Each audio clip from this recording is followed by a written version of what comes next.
C'est une des figures du Rassemblement national. Nicolas Bay est élu au Parlement européen sous l'étiquette du parti Le Peniste et c'est notre invité ce soir. Bonsoir. Nicolas Bay. Je vous invite à me suivre et à venir tout de suite vers cet écran sur lequel nous allons regarder l'image du jour. Une image qui symbolise l'actualité de ces dernières heures. C'était il y a tout juste quelques moments. Tous les chefs de parti réunis à Matignon pour discuter de l'épidémie de Covid-19 avec le chef du gouvernement. On voit l'arrivée de Marine Le Pen, la chef du parti que vous représentez ce soir. L'union, elle est nécessaire dans cette période de crise sanitaire ? L'union des Français face à l'épidémie, bien sûr, pour vaincre cette épidémie qui a des conséquences dramatiques sur notre pays, sur la vie quotidienne des Français depuis maintenant de nombreux mois.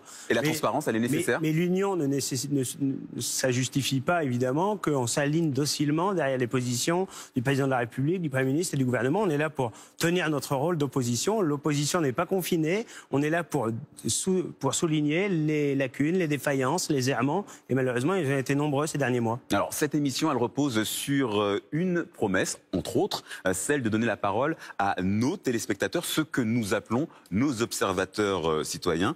Et Adrien Roard est leur interlocuteur privilégié. Bonsoir Adrien. Bonsoir, alors qui sont ceux qui vont interpeller Nicolas Bay ce soir? Bonsoir Nicolas Bay. Alors, vous n'êtes pas totalement sans ignorer qu'on reproche souvent aux personnalités politiques d'être parfois un petit peu déconnectés des Français. C'est pour ça qu'on leur donne la parole. Dans cette émission, vous allez voir qu'ils sont de différentes origines sociales, de différentes origines géographiques, de différentes professions aussi. Je vous présente les 4 qui vont vous parler ce soir. Nous avons d'abord Malik, qui a 25 ans, il est très sympa. Il est étudiant en droit. Étienne, lui, a 39 ans, il est agriculteur dans la Sarthe. Et il est aussi agri-youtubeur. Ça, c'est Vincent, universitaire, créateur d'un site de fact-checking. Et Amélie, 35 ans, chef d'entreprise dans le Vexin français. Et c'est d'ailleurs avec Amélie qu'on commence, qui a une question pas très agréable pour vous. Je vous préviens tout de suite, vous voulez quand même l'écouter? Bien sûr. Vous n'avez pas le choix de toute façon. On écoute Amélie. Historiquement, Monsieur Bay, on dit de votre parti qu'il est d'extrême droite. En effet, il me semble que vous faites des propositions de droite, mais vous chassez aussi très souvent les électeurs d'extrême gauche. Ça me semble un peu malhonnête. Est-ce que vous êtes un homme malhonnête? Alors, ça donne le ton. Est-ce que vous êtes un homme malhonnête, Nicolas Bay? D'abord, je ne suis pas malhonnête et surtout, électoralement, je ne suis pas d'extrême droite. Évidemment pas. Mais d'ailleurs, c'est amusant la manière dont la question est formulée. On sent qu'elle-même n'y croit pas totalement. Parce que finalement, ça fait des années, des décennies même qu'on dit que le Rassemblement national serait un parti d'extrême droite. Et puis, on objecte légitimement que nous n'avons rien d'extrémiste dans nos positions. Et on nous répond souvent, ah ben oui, mais c'était une question de géographie politique en quelque sorte. Donc, que les choses soient claires, nous parlons à tous les Français. Y compris ceux d'extrême gauche, c'est ce qu'elle vous dit. On ne les met pas dans les petites cases. Et je crois qu'aujourd'hui, il y a un certain nombre de grands défis majeurs auxquels les Français doivent faire face, une situation économique dramatique, une situation migratoire dramatique, une insécurité qui frappe très durement notre pays. Voilà. Et puis la crise sanitaire qui est l'actualité immédiate. Sur tous ces sujets-là, eh bien, le Rassemblement national, et c'est sans doute sa force, et c'est ce qui fait qu'il est aujourd'hui la force principale d'opposition, et peut-être la seule vraie opposition à Emmanuel Macron, eh bien, il s'adresse à tous les Français. Et parmi nos électeurs, même parmi nos militants, nos candidats, nos élus, eh bien, il y a des personnes qui viennent d'horizons à la fois sociologiques, professionnels et aussi politiques très différents. Vous assumez de ratisser large. Oui, et surtout certains, nombreux sont les Français qui ont fait confiance à la droite et qui ont été déçus, qui ont le sentiment d'être trahis.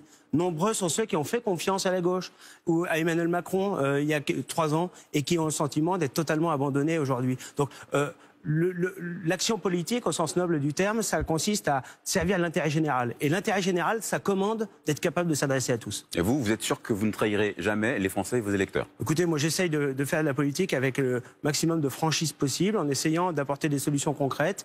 Et je ne porte pas d'accusation à la légère contre mes adversaires, donc j'aime bien quand ils se comportent également avec une certaine honnêteté intellectuelle à notre égard. Nicolas Bay, on va retrouver Adrien Roard tout à l'heure, avec beaucoup d'autres questions, vous allez le voir. Mais je vous propose de rejoindre Gilles Bornstein, qui vous attend dans le canapé. Bienvenue, asseyez-vous, merci beaucoup d'être là. Alors, vous avez beau dire que vous parlez à tous les Français, il y a en ce moment des débats stratégiques très vifs au Rassemblement national. C'est vrai, Marine Le Pen parle de ni gauche ni droite depuis toujours.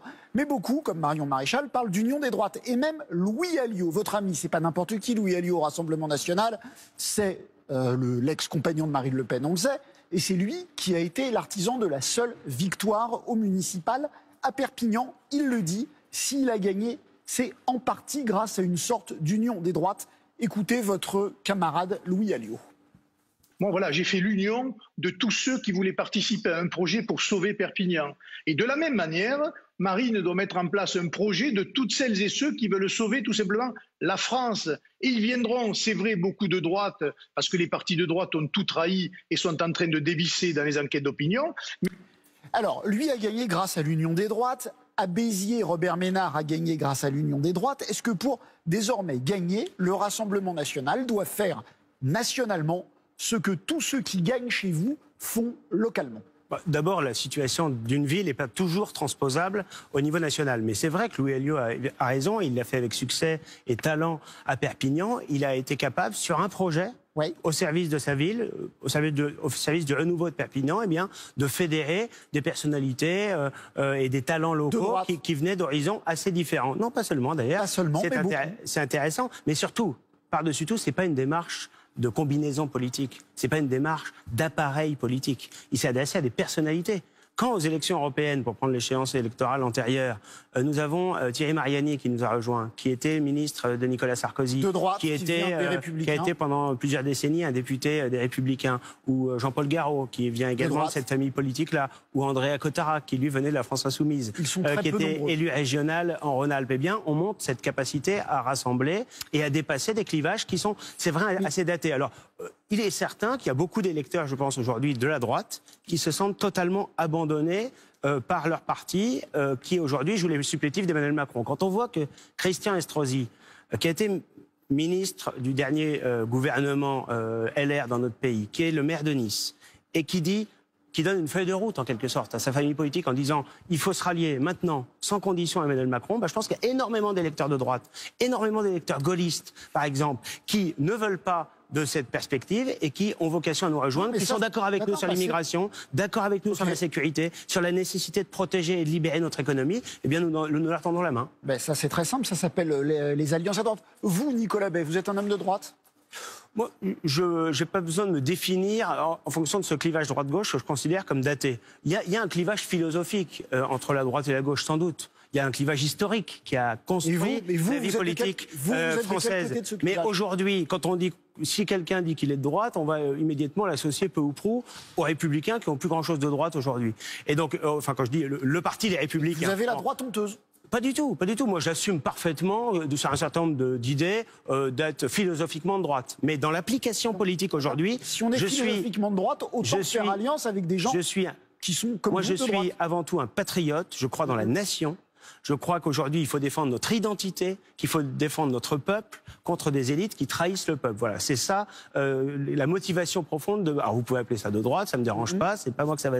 Je ne rejette pas cette étiquette, je la trouve simplement peut-être un peu réductrice et surtout un peu floue dans un contexte politique troublé où finalement ce clivage droite-gauche, depuis très longtemps, les Français ont le sentiment qu'il ne correspond plus à grand-chose parce que la droite et la gauche, ou ceux qui prétendent l'être, se sont succédés au pouvoir, ont mené exactement les mêmes politiques qui ont mené notre pays dans un bien mauvais état. Alors, autre question évidemment, c'est celle de l'incarnation qui découle en fait de la précédente. Et écoutez ce que dit Étienne, c'est un des amis, enfin un des membres du panel qu'a réuni Adrien. Il a bien voulu, si je puis dire, me le prêter pour qu'il vous pose une question. Étienne. Moi, en tant qu'agriculteur, je pense que Marion Maréchal Le Pen a plus de chances, si elle devait se présenter à la présidentielle, pour le camp du Rassemblement national, que Marine Le Pen, qui devrait évidemment laisser sa place à Marion Maréchal Le Pen. Il y en a une qui est plus agréable à écouter, on va dire. Je pense que Marion Maréchal Le Pen, il n'y a pas de secret, elle passe beaucoup mieux au niveau des médias que Marine Le Pen. Si les deux étaient en concurrence aux élections présidentielles, quel camp il choisit, lui ?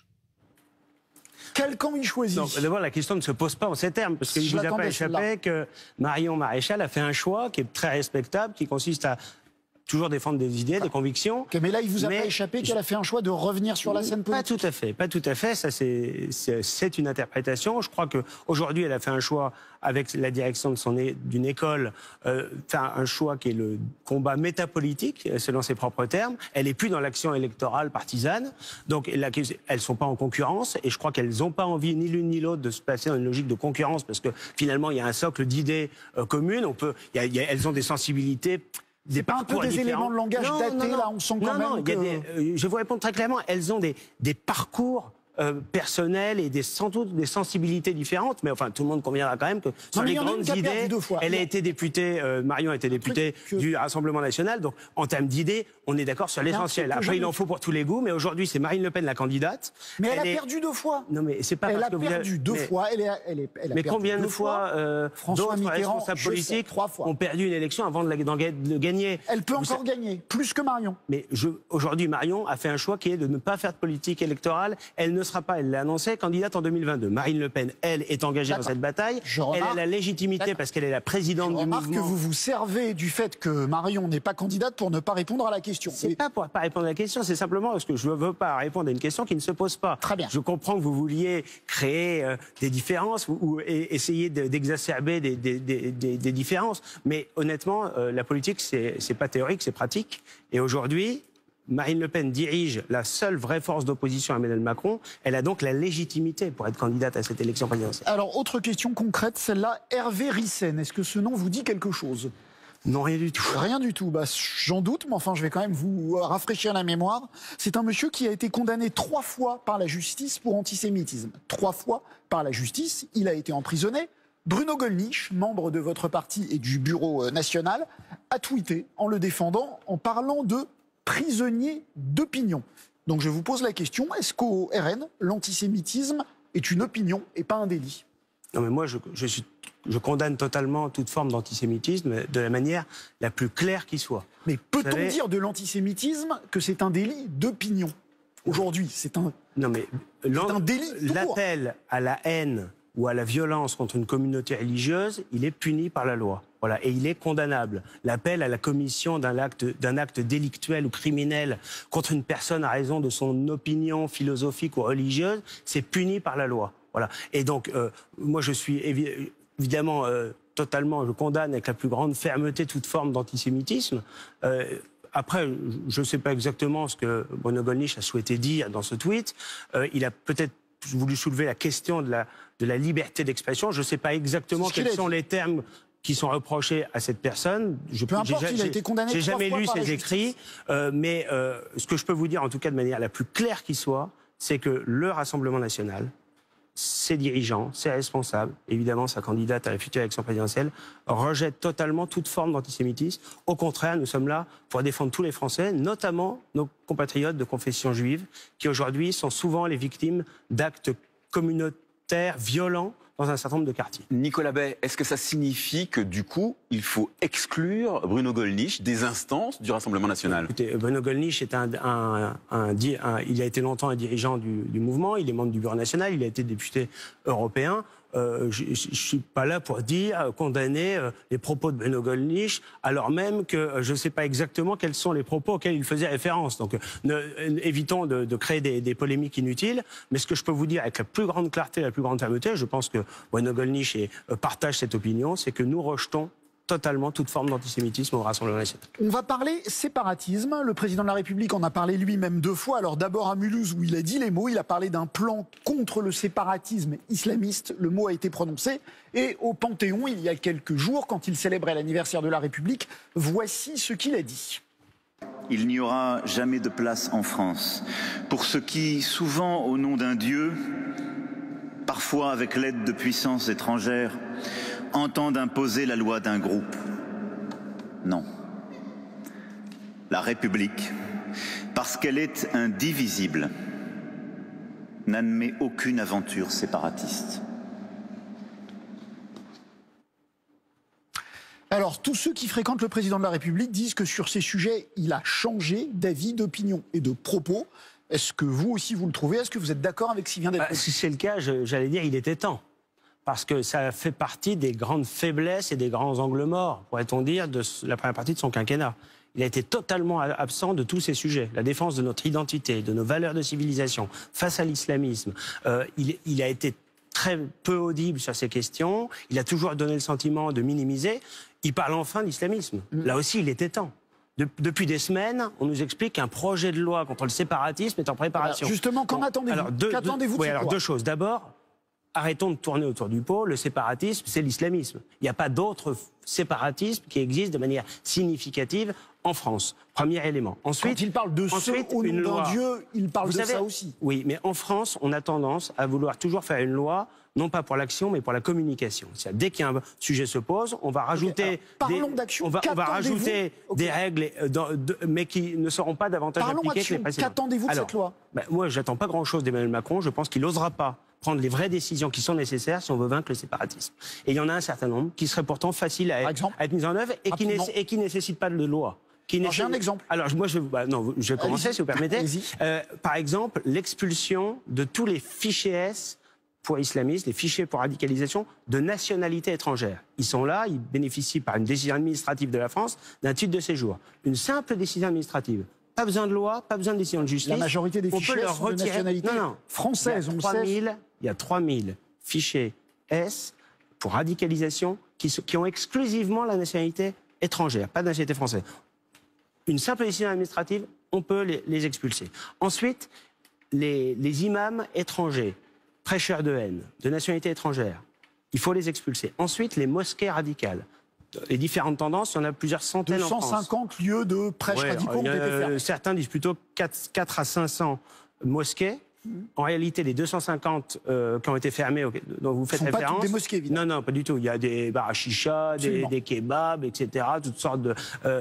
et la plupart, d'ailleurs, ont été réouverts. Et les quelques mosquées qui ont été fermées, il y en a moins d'une dizaine, ça va quand même pas loin, elles ont été fermées temporairement, elles ont été pour la plupart réouvertes, au même endroit, avec les mêmes fidèles et souvent même avec les mêmes organisateurs. Donc les mêmes causes produiront les mêmes effets. Merci Nicolas Bay. Nicolas Bay, vous allez vous prêter à l'exercice tout à l'heure, mais pour l'instant, c'est vous qui allez répondre à la question de l'invité de la veille. L'invité d'hier, c'était Olivier Faure, le premier secrétaire du Parti socialiste. Et voilà la question qu'il vous posait. Est-ce que le nationalisme, est-ce que le populisme, est-ce que l'extrémisme, la meilleure façon pour notre pays, de s'en sortir? Moi, je ne crois pas que ce soit la bonne solution. Et je les invite à regarder peut-être de l'espérance, du côté de ceux qui veulent effectivement une France d'après qui ne soit pas celle d'avant. Alors, il s'adressait essentiellement aux électeurs du Rassemblement national. Qu'est-ce que vous avez à répondre à Olivier Faure? Je crois qu'il est sur un logiciel terriblement daté.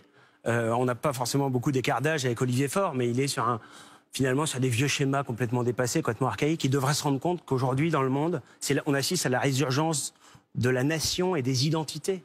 Et que c'est souvent le meilleur moyen d'assurer la concorde entre les peuples, alors qu'aujourd'hui, ce modèle mondialiste auquel sans doute lui et ses amis ont cru, auquel les socialistes ont cru, il se fracasse sur le réel. Il a abouti à notre appauvrissement sur le plan économique et à des fracturations dans notre société. Allez, je vous invite à nous rejoindre à la table avec Adrien Roard. On va vous soumettre à la question de l'observateur citoyen. Je vous en prie, installez-vous. Alors, Adrien, à qui la parole désormais? Alors, vous allez entendre une question, puisque vous évoquiez à l'instant avec Gilles Marion Maréchal Le Pen, la nièce de Marine Le Pen, qui elle-même a succédé à son père Jean-Marie Le Pen. Le Pen. Faut le dire.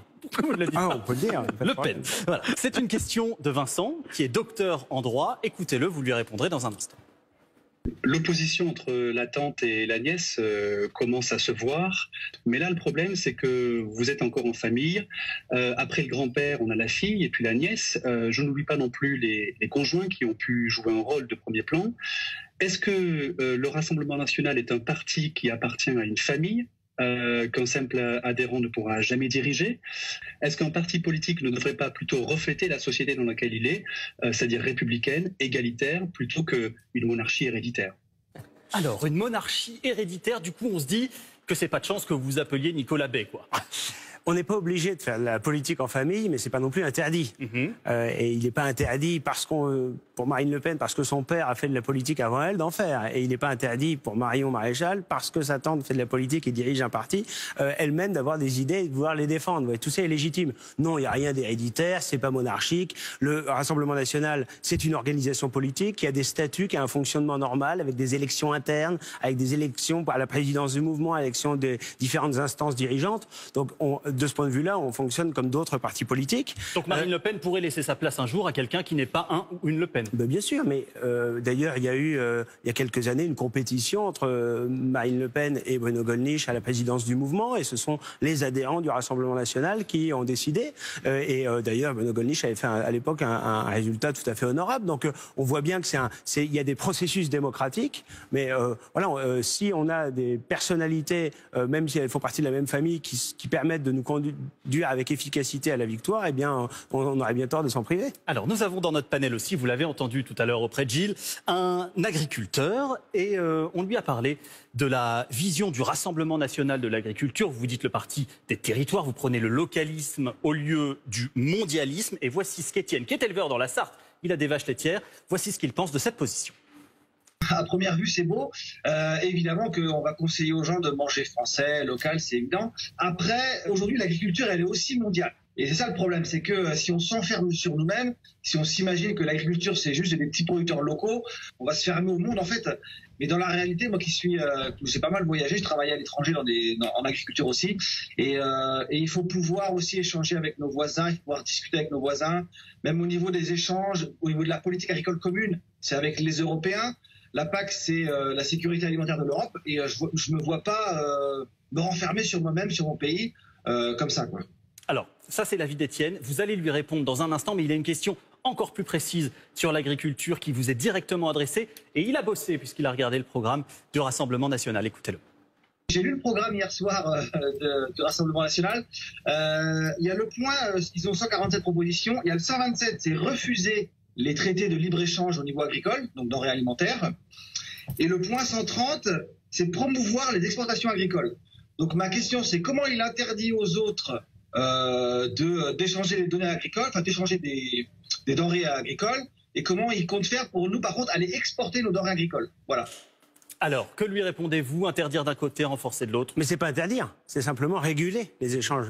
C'est-à-dire que les accords de libre-échange, c'est l'abaissement total des droits de douane, la suppression en réalité des droits de douane. Bon, ça crée des situations de concurrence déloyale. Le bœuf, puisqu'on parle à un éleveur, le bœuf argentin, eh bien, il peut arriver parce qu'il respecte pas nos normes sanitaires, parce qu'il respecte pas nos normes environnementales, eh bien, et parce qu'il a un coût de production d'une manière générale beaucoup plus faible, eh bien, il va arriver, malgré le coût du transport, à un prix fracassé sur le marché européen et français. Et évidemment, notre agriculteur de la Sarthe, il pourra pas lutter contre cette concurrence. Donc, ce qu'on veut, c'est deux choses. C'est libérer et protéger. Libérer, c'est-à-dire abaisser au maximum le coût de production en France pour donner de l'oxygène, c'est vrai pour nos agriculteurs, mais c'est vrai aussi pour nos entreprises, pour nos industries, c'est-à-dire baisser la fiscalité, baisser les charges, ne pas accabler ceux qui produisent en France de normes souvent très contraignantes qui sont autant de coûts supplémentaires. Et pourquoi il n'a pas l'air d'y croire? Et de l'autre côté, peut-être parce qu'il on n'a pas eu l'occasion de lui expliquer avec précision notre projet, et de l'autre côté, protéger. Protéger, c'est-à-dire empêcher cette concurrence déloyale, ce dumping, finalement, en plaçant des droits de douane pour éviter la concurrence déloyale. Voilà. Et aujourd'hui, qu'est-ce que fait l'Union européenne? Eh bien, elle contraint à l'intérieur avec des normes toujours plus lourdes, et les agriculteurs en savent quelque chose, et elle dérégule à l'extérieur, sur aux frontières, en multipliant les accords de libre-échange avec tout le monde, avec le Mercosur, le marché sud-américain, avec l'Océanie. Voilà. Et tout ça, ça fragilise l'ensemble de notre tissu économique. Et je finis sur la PAC. La politique agricole commune, ce qu'il faut bien comprendre, c'est que elle consiste finalement à prendre l'argent des États membres. La France fait partie des 9 pays contributeurs nets au budget de l'Union européenne, et à n'en restituer à la France qu'une partie. Donc si on met en place une politique agricole au service de l'agriculture française, eh bien, sans passer par le circuit européen, eh bien, non seulement on aura plus d'argent, parce qu'il n'y en a pas une partie qui restera bloquée à Bruxelles, et d'autre part, c'est nous qui déciderons de l'usage qui est fait de cet argent, alors qu'aujourd'hui, c'est les technocrates à Bruxelles. Je demanderai à Étienne s'il a été convaincu par vos explications. Merci Adrien, on vous retrouve tout à l'heure. Nicolas Bay, vous allez venir avec moi, on va aller se diriger de l'autre côté du studio. Nous allons retrouver Geneviève Jacques.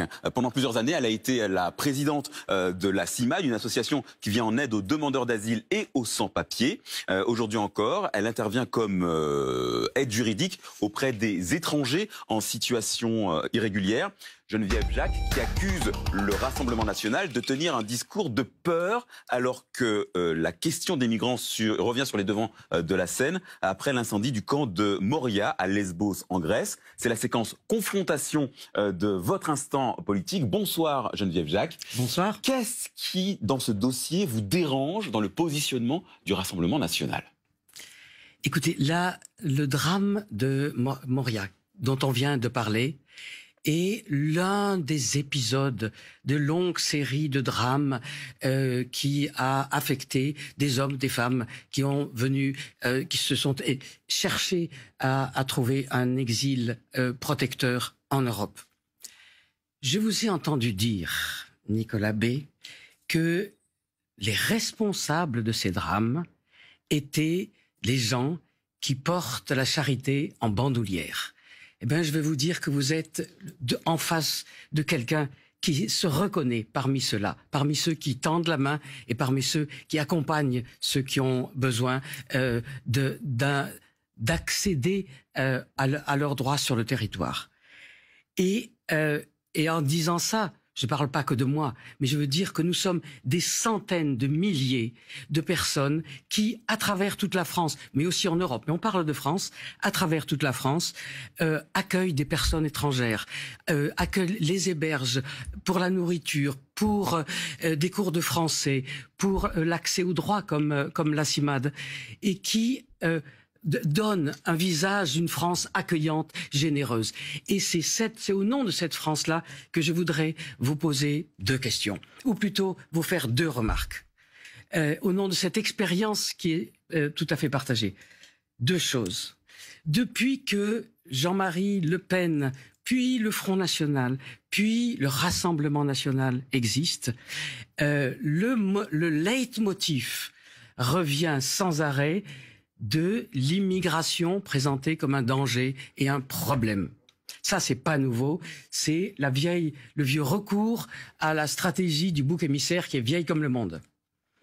C'est peut-être payant électoralement. Ça, on veut bien le reconnaître avec gravité, mais peut-être. Mais à quel prix pour la santé démocratique de notre société? Alors ça, c'est la première question. Ça, c'est la première question et qui peut être justifiée. On va prendre on va écouter la réponse de Nicolas Bay et vous poserez la deuxième question. Première question. Bon. D'abord, chère madame, il n'y a pas d'un côté ceux qui sont généreux et charitables et qui voudraient accueillir des personnes qui sont en situation de détresse. Vous savez, moi je suis père de famille, quand je vois des femmes ou des enfants qui sont en difficulté, je suis pas du tout insensible à leur sort individuel.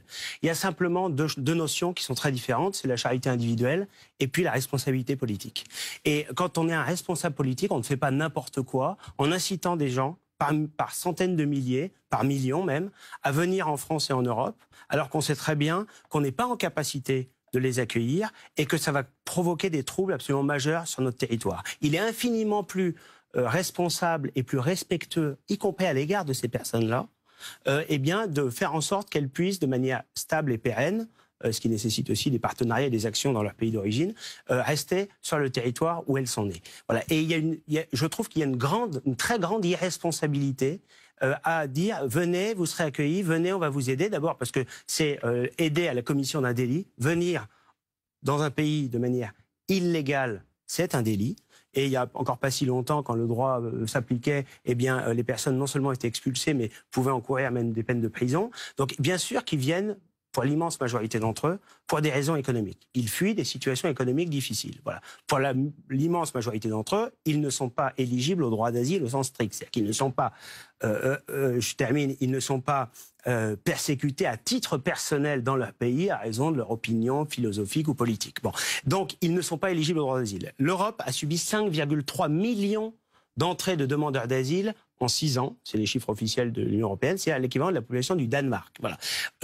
Ils ne sont pas éligibles au droit d'asile pour beaucoup d'entre eux. les 2 tiers environ n'obtiennent pas le droit d'asile, mais ils restent. Pourquoi ils restent? Parce qu'on ne les expulse pas et qu'on ne se donne pas les moyens de les expulser. Donc le problème, c'est qu'ils viennent, ils sont aidés par des gens comme vous et vos associations, ce qui est totalement irresponsable, et ensuite ils restent parce qu'on a des pouvoirs publics qui sont défaillants. Et cette immigration, elle a des conséquences. Elle a des conséquences économiques, elle a des conséquences sociales, et puis, disons la vérité, elle a des conséquences sécuritaires. Il n'y aurait pas eu un certain nombre de crimes, de délits, y compris d'attentats islamistes sur notre sol, si on n'avait pas laissé entrer ces immigrés. La réaction de Geneviève Jacques et sa deuxième question, parce qu'on n'oublie pas. La réaction, ma réaction, elle amène sur ma deuxième question.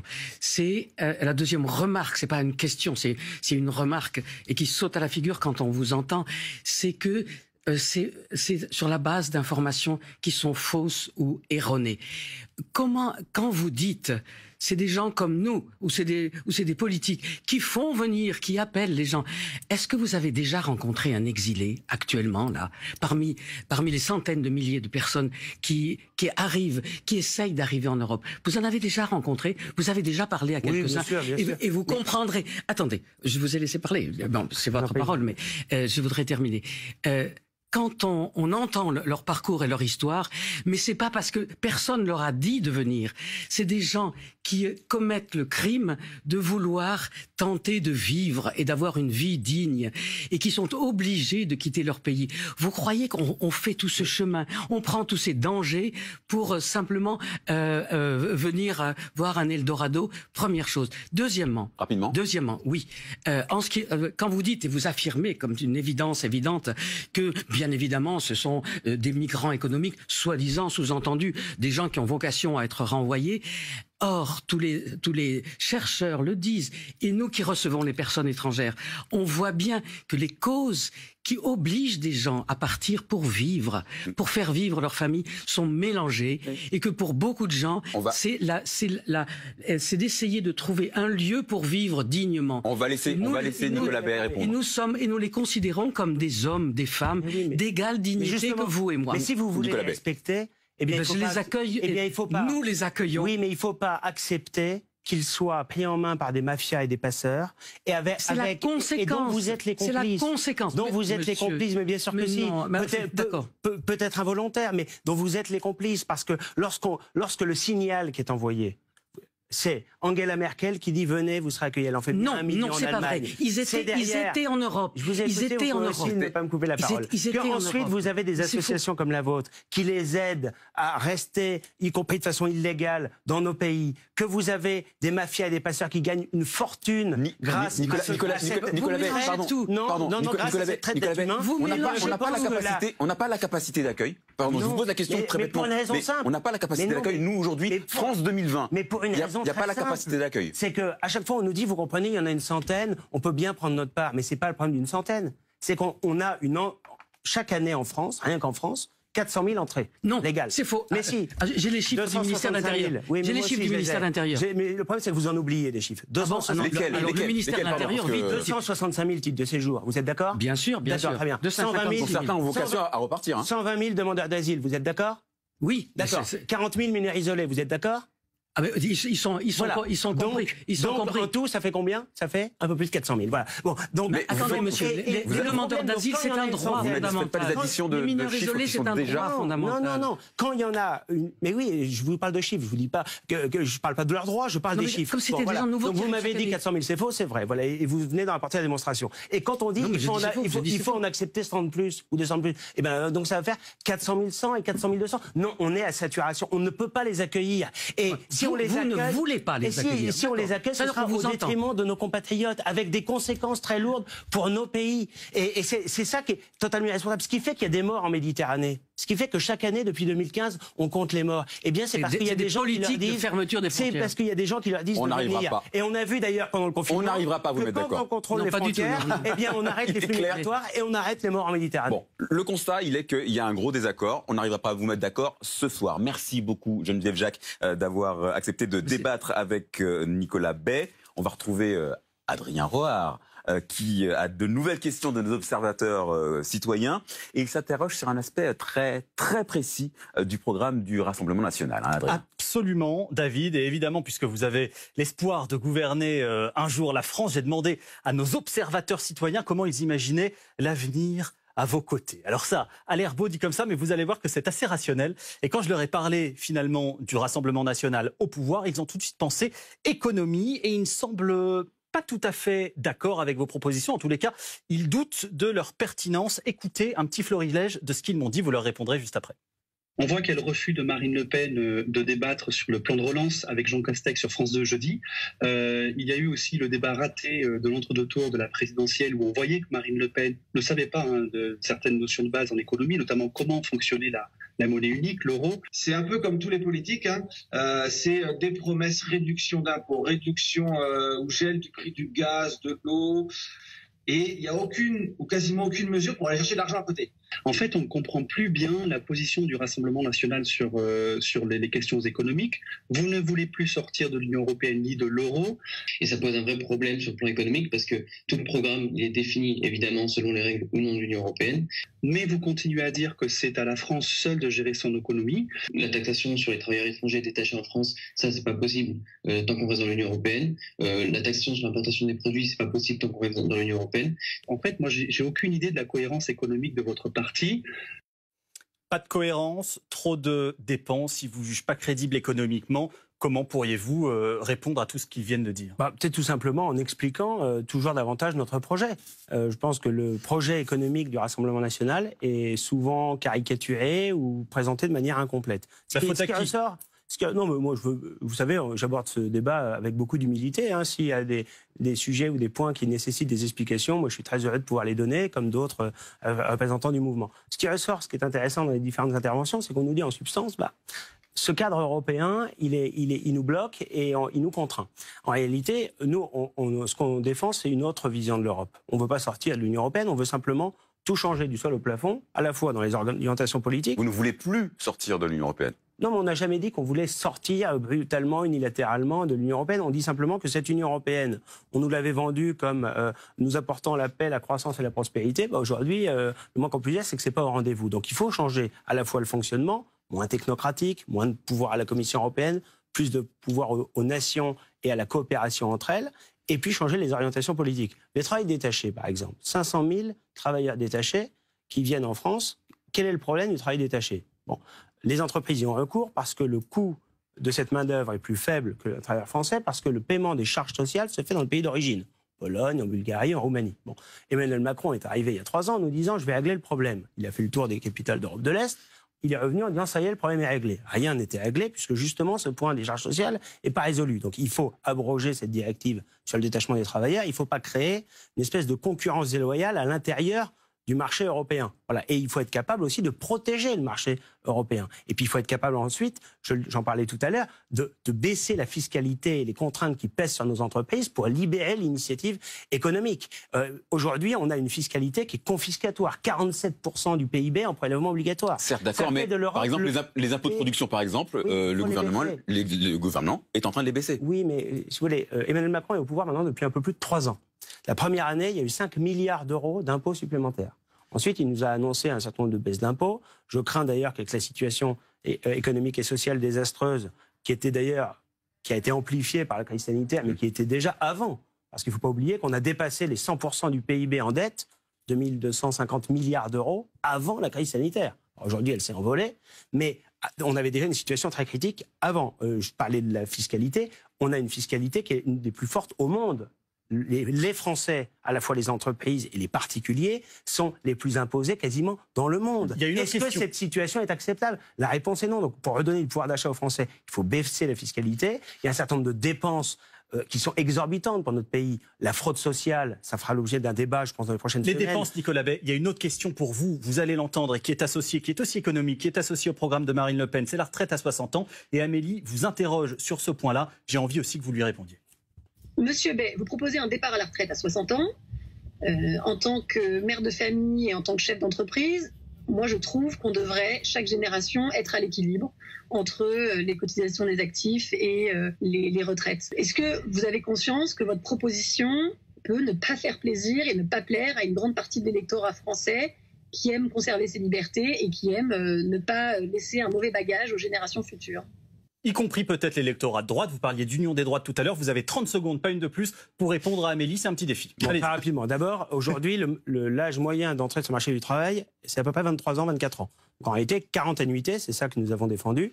Ça correspond plutôt à une retraite à 63 ou 64 ans et pas du tout à 60 ans. Ensuite, le problème, c'est évidemment le problème de l'équilibre. C'est-à-dire, on a aujourd'hui, si on augmente la durée de cotisation, eh bien, on va avoir des gens qui vont rester plus longtemps sur le marché du travail. Pendant ce temps-là, on en aura d'autant qui resteront au chômage parce qu'on a un chômage de masse. Donc, on équilibrera le système de retraite par répartition auquel nous sommes attachés que si on parvient à résoudre le problème du chômage. Voilà. Le gouvernement Fillon, en 2008, avait augmenté la durée de cotisation. Eh bien, ça n'a fait qu'augmenter le chômage. Donc, ce que vous gagnez d'un côté, vous le perdez de l'autre. Donc, vous équilibrez pas comme ça les comptes sociaux.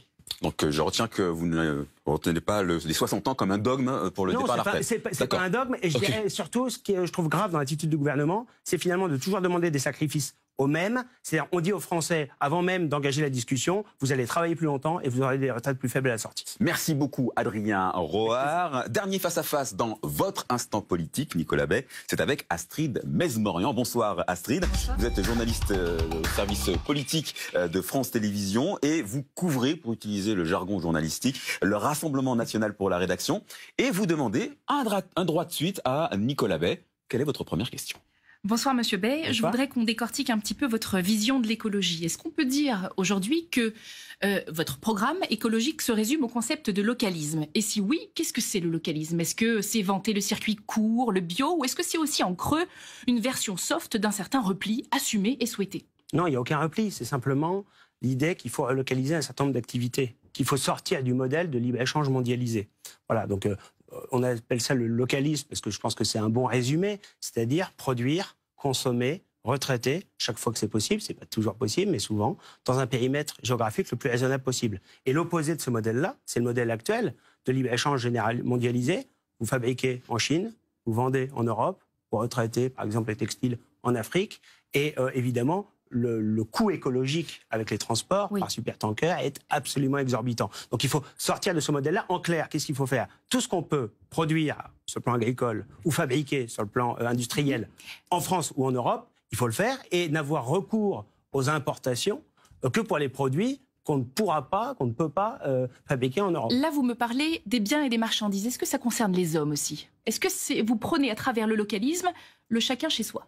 C'est pas chacun chez soi. Vous savez, la France et l'Europe, d'ailleurs, les nations européennes, ont rayonné à travers le monde infiniment plus quand elles n'étaient pas dans cette logique globalisée et mondialiste. C'est-à-dire qu'on a commercé à travers les siècles quand il y avait des protections douanières, quand il y avait des règles, et qu'on ne se disait pas que le marché allait s'auto-réguler.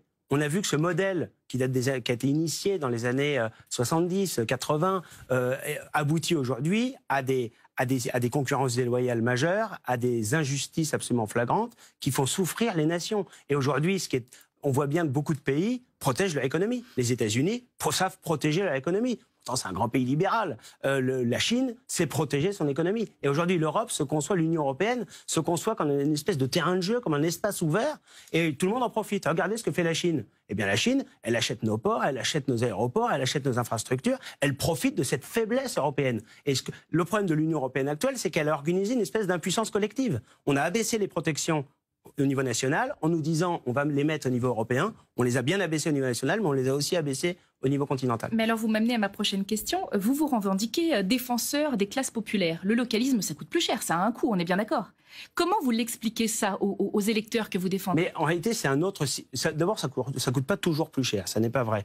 Souvent, le fait d'avoir renoncé à des savoir-faire industriels, eh bien, fait qu'aujourd'hui, on a recours à des produits qui arrivent de l'autre bout du monde. C'est pas pour ça que le coût final est plus faible que ce qu'on pourrait faire nous-mêmes. Mais on ne peut pas produire tout bon marché près de chez soi, c'est pas possible. Ce qui fait aujourd'hui l'effondrement du pouvoir d'achat des Français, c'est aussi le chômage de masse et c'est aussi cette pression qu'exerce l'immigration sur le marché du travail, parce qu'en faisant venir une immigration massive et anarchique de surcroît, avec d'autres conséquences que celle-là depuis des décennies, eh bien, on exerce une pression permanente à la baisse sur les salaires, sur les droits sociaux. Bon, il y a donc un lien, donc le localisme et les hommes et l'immigration, il y a donc un lien. Quand on veut la relocalisation des activités humaines, c'est aussi la possibilité pour chaque peuple d'être souverain. De rester chez soi. C'est-à-dire, c'est pas rester chez soi, c'est de demeurer ce qu'il est et d'avoir la maîtrise de son territoire. Et ça n'empêche pas de se déplacer, de voyager, bien sûr, de rayonner à travers le monde. On l'a toujours fait dans l'histoire, mais aujourd'hui, on voit bien que cette ouverture à tous les vents, cette suppression de toutes les règles,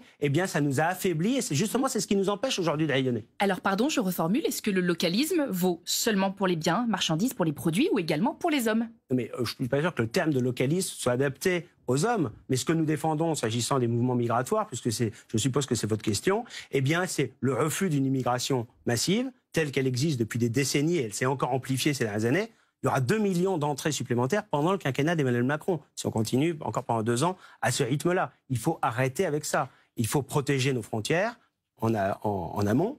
Et il faut organiser l'expulsion de ceux qui n'ont rien à faire en France en aval. C'est-à-dire les clandestins, ils doivent partir. Et même on revient toujours à l'immigration. Entrés légalement, puisqu'on me pose la question, j'y réponds. Et ceux qui sont entrés légalement, eh bien, on peut très bien, au bout de 5 ans, au bout de 10 ans, à l'expiration de leur titre de séjour, leur dire qu'ils n'ont pas vocation à bénéficier indéfiniment de la générosité de la France et qu'ils peuvent aussi avoir vocation à rentrer chez eux. Merci beaucoup, Astrid Mesmorian. Nicolas Bay, dernier exercice que je vais vous demander. Demain, nous recevons Éric Piolle, le maire de Grenoble, maire sous l'étiquette Europe Écologie Les Verts. Quelle question est-ce que vous aimeriez lui poser? Écoutez, Monsieur Piolle, il est maire depuis 7 ans de Grenoble. J'ai vu un sondage il y a quelques jours où 79% des Grenoblois considèrent que l'insécurité est un problème majeur et dramatique à Grenoble. Il a une police municipale dont il est le responsable, qui n'est pas armée et qui ne travaille pas, qui ne patrouille pas la nuit. Voilà. Donc aujourd'hui, Monsieur Piolle va au ministère de l'Intérieur se plaindre de la situation de sa ville. La question que j'ai envie de lui poser, le problème de la sécurité existe partout en France, mais la question que je lui pose, c'est est-ce que vous n'avez pas le sentiment d'être un petit peu responsable, depuis 7 ans que vous êtes à la mairie, de cette situation dramatique de l'insécurité, de la criminalité qui a ensauvagé Grenoble? On lui posera la question. Merci beaucoup, Nicolas Bay. Votre instant politique, c'est fini pour aujourd'hui. On se retrouve demain.